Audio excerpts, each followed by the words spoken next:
গল্প মিশ্র কবিতা ওষুধের দোকানে জীবন খোঁজা স্বরচিত। ছোট্ট এক গলি ধরে দাঁড়িয়ে থাকে এক ফার্মেসি। নাম নেই, চিহ্ন নেই, তবুও যেন জীবনে রাখে খুঁটি। প্রতিদিনই আসে মানুষ, হাসি গম্ভীর মুখে। কেউ ব্যথায়, কেউ জোরে, কেউ বা নিঃশব্দ সুখে। একদিন এলেন বৃদ্ধ আনোয়ার, কাপা হাতে ধরেন প্রেসক্রিপশন।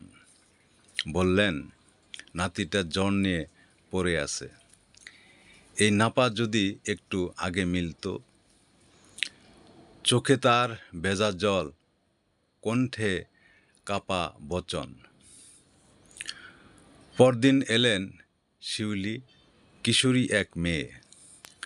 হাটের ওষুধ হাতে বলল, মা বলেছে ঠিক সময়ে খাওয়াতে হয়, না হলে ছন্দ পতন। তার চোখে ছিল ভয়, ছিল দায়িত্বের প্রথম স্বাদ। রুজি আসে কেউ, কেউ ডায়াবেটিসে ক্লান্ত, কেউ বিষণ্ণতায় নিমজ্জিত। ওষুধ যেন হয়ে গেছে জীবন রক্ষার প্রহরী। একটুখানি দেরি মানেই অন্ধকার, অনিশ্চয়তা।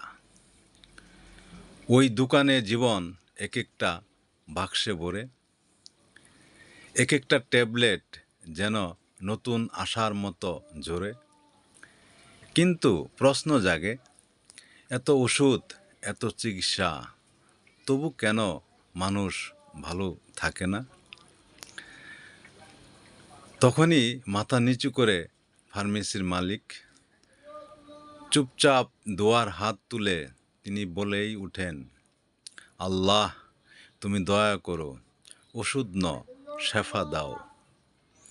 মানুষ যেন সুস্থ থাকে, ভালো থাকে, এটাই আমার কামনা, আমার সকল সন্ধ্যার দাওয়াত।